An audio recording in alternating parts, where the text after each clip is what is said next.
Step by Step. 19 Essential Dhamma Talks, by Sayadaw Jotika. Talk 3, Ānāpāna and Sati in Hearing.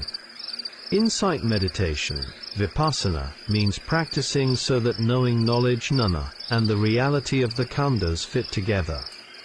To understand this point, mindfulness, sati, must first be established, and samadhi must also be included. When the in-breath and out-breath enter and touch at the nostrils, beginning yogis should note them as going in and going out. Now we contemplate reality and knowing together, without letting the mind wander outward. Sometimes the in-breath is short and the out-breath is long, for example when one sighs. Sometimes it is the opposite.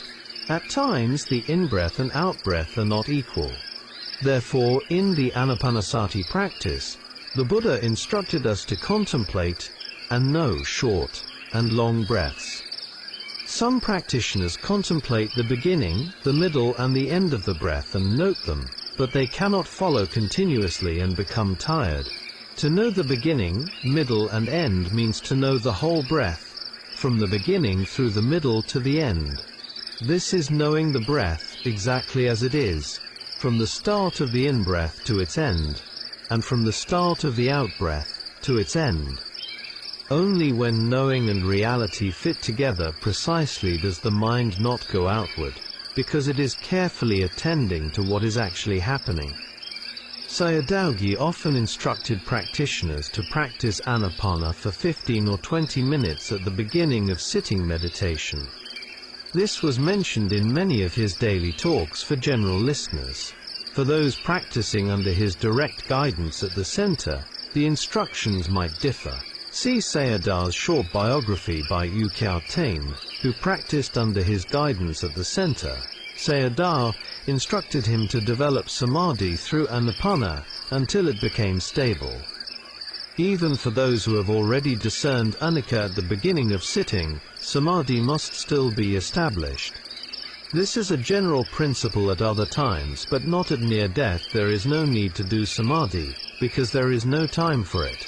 In many scriptures, when the Buddha visited monks who were ill or dying, he always taught them vipassana, insight meditation. At times of good health and in ordinary circumstances, however, people should calm the mind and purify it from the hindrances. It is like a knife. After sharpening it, one can cut things. Even if one has already discerned phenomena before, after re-establishing samadhi one can discern more clearly than before. If the mind moves away, pull it back to the object. If you bind a wild bull to a post, at first it will struggle, but after some time it will calm down. In the same way, with unshakable resolution and effort, sati becomes stable, and the mind calms down. Thus sati and virya develop into samadhi. At the beginning of practice, even the touching of the in-breath and out-breath is not clear. With practice it becomes clearer, and with further development it becomes very refined. Some yogis then think that they are no longer breathing, as if the breath has stopped. Wanting to make it clear again, some breathe strongly. This is like going upward and then coming down again. Yogis should not do this. When refinement occurs, yogis must have strong sati and not become confused. With strong sati, samadhi also increases. When the breath becomes refined, one should not search for it. The air will naturally appear again at the entrance of the nostrils, where the yogi watches with strong mindfulness. When it appears again, it may arise as a mental sign, like a wisp of smoke or a bar. Some yogis play with this mental image, moving it in and out of the body. Others simply let it remain at the entrance of the nostrils. Playing with the sign externally involves sending it out about an arm's length, increasing the distance step by step, and then drawing it back again. See the Ānāpāna system or the teachings of Miao in Sayadaw. What happens when practicing in this way? Interestingly, it dispels sloth and torpor. The Ānāpāna system is not intended solely for this purpose. It also increases saddha, confidence in the Dhamma, and supports samadhi and insight. It strengthens virya-magga, and supports effort, leaving no room for sloth and torpor. Some practitioners direct the breath internally from the nostrils to the chest and abdomen, feeling the tension of the in-breath and out-breath, and the gradual reduction of that tension. This increases the power of sati. Others play with the samadhi nimitta, mental sign. In such cases the mind moves and samadhi declines. Therefore yogis have to pay close attention at the entrance of the nostrils. Just as when cutting a log with a saw one concentrates only on the cutting point. This quickly leads the mind to one-pointedness, ekaggata. This is the correct way to work with mental signs, nimitta. When a yogi becomes dull or does not experience pleasure in bhavana, it can be helpful to work skillfully with the sign. This is also mentioned by a Thai Ajahn who developed the skeleton sign. However, if one wishes to develop strong sati, one should keep the attention internal. For samadhi, the sign should remain at the entrance of the nostrils. Jhanic factors may arise quickly for some practitioners, who have perfected their practice over many lives. With stable samadhi, the mind becomes calm and peaceful, and rapture, piti, may arise like a shower. At this point the yogi should not follow rapture, but continue watching only at the nostrils. Rapture is indeed wholesome, but it can pull the mind away and deceive the yogi.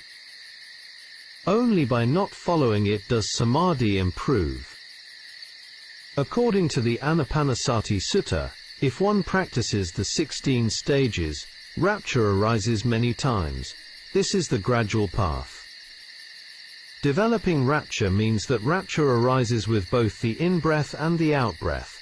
Some practitioners experience rapture only when breathing in, but not when breathing out. This indicates an incompleteness in bhavana. The reason is that while breathing in, the mind inclines toward the object, but it does not do so while breathing out. Others experience the reverse. To avoid this imbalance, do not force the in-breath or the out-breath, simply follow the breath naturally. In this way gooseflesh and rapture arise with both in-breath and out-breath. If the practice inclines too much to one side, the other side weakens. Therefore, balance is essential. At this stage Ānāpāna practice is like an art. When rapture arises, gooseflesh appears. The nerves open, and the circulation of blood and air becomes smooth. In Ajahn Thanisaro's breath meditation, he taught the balancing of breath energy throughout the whole body, in order to establish samadhi. After that stage there are no aches in the knees or back during contemplation. The yogi takes pleasure in bhavana. Sometimes rapture, piti, becomes coarse, and the mind no longer inclines toward it. As rapture subsides, pleasure and coolness arise in the mind. This is happiness, sukha. At the beginning of practice, piti and sukha arise together, but as practice continues only sukha remains. Sometimes sukha arises with the in-breath, but not with the out-breath. Then one has to balance them. Rapture and happiness can deceive people. Therefore, do not follow them. Instead, collect the mind at the entrance of the nostrils. Even though pleasure arises through the power of bhavana, it is important not to take delight in it and lose the object, that is the breath. This leads to stable samadhi at the nostrils. One has to practice in all four postures. In daily life, during free moments, one can practice Ānāpāna, for example, while waiting for a bus or riding on a bus. Watching the breath while counting is a skillful use of time. Other supports can also be used, such as a mantra, Buddho, or simple observation of the breath. Counting can be practiced as follows: 1 1, 2 2, 3 3, and so on, up to 5 5. Then start again from 1 1, 2 2, up to 6 6 7 7. and gradually increase up to 10-10. During counting from 1-1 to 10-10, if the mind stays with the object, the yogi completes one round. If a mistake is made, one should return to 1-1 and begin again. Note, this way of counting the breath is used in the kanai system to develop a light nimitta, mental sign. This method is also suitable when using rosary beads. With more counting rounds, confidence, saddha, increases. In this way, one not only maintains sati but also applies careful attention to the object. Some people use very simple counting, such as 1 to 10, 1 to 10. This is easy, but because it is easy, they may not take it seriously. The first method emphasizes keeping the object firmly when the mind tends to move away. Concern about losing the object encourages stronger mindfulness. Although it is more difficult, it requires greater care with sati, and as a result mindfulness becomes stronger. There are three factors involved in this practice. These are being mindful of the air, touching and knowing it. Maintaining awareness of the counting, for example 1-1-2-2. Taking care not to miss the rounds of counting, such as 1 to 6, 1 to 7, and so on. This method causes the hindrances to fall away quickly. One has to practice with firm resolution, atittana, deciding in advance how many rounds to complete. For example, 500 rounds or 1,000 rounds. This leads to samadhi quickly. If a yogi misses a round, they cannot continue that count and must begin again from the start. Therefore, they must be very careful. To fulfill the resolution, the firm standpoint, one must apply great care and mindfulness. In a short period, this develops samadhi. Note, some yogis who have experienced the Kani system have reported records of this practice, and these seem to support this point. If one is skilled in Ānāpāna practice, one can use rapture, piti, according to one's intention, directing it to any part of the body. It is like an electric current, opening the channels of nerves, blood and air, and it can be healing. With the discerning of refined piti and sukha as they arise, confidence in the Buddha and Dhamma increases. However, with Ānāpāna alone one cannot withstand all the impacts of worldly objects from the surroundings. To develop endurance, it is still necessary to contemplate whatever arises at the eye, ear, nose and other sense doors. Now we turn to contemplation of the hearing mind, hearing consciousness. We cannot endure sounds themselves, nor can we control the hearing mind. Quarrels and conflicts can arise instantly, with stick, knife or gun.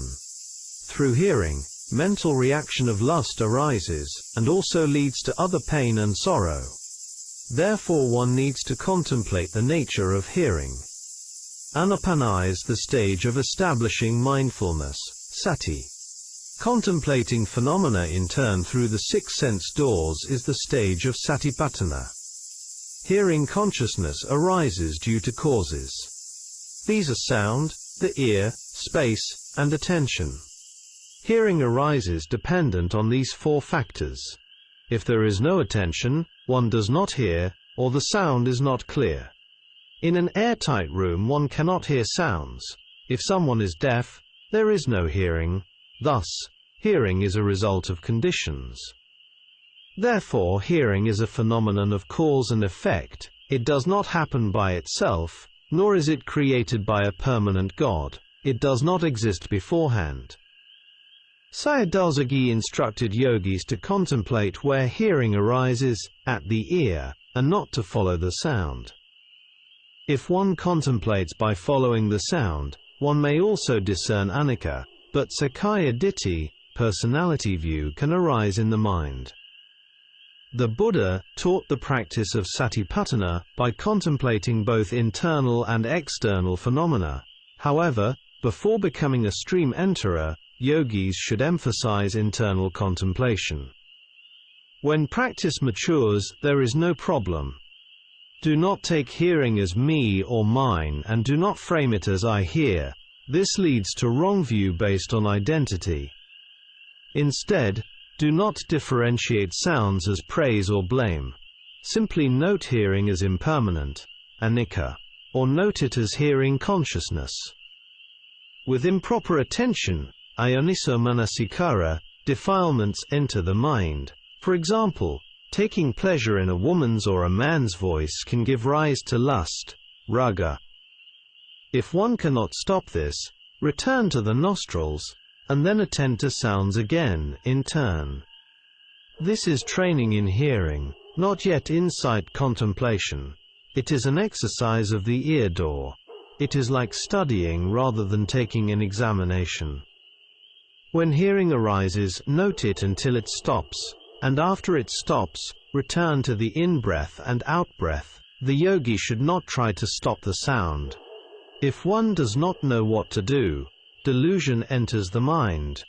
Sometimes yogis even anticipate sounds to arise, especially music or attractive voices. Here I am correcting common mistakes that often occur among practitioners. This stage is training in mindfulness. Note: we should read a sutta in the Salayatana Samyutta and contemplate how we use the 6 sense doors in daily life in the modern world. This is Sutta number 235, the exposition on burning. From this, we can understand why so many problems and so much suffering arise continuously, from the family level to the international level.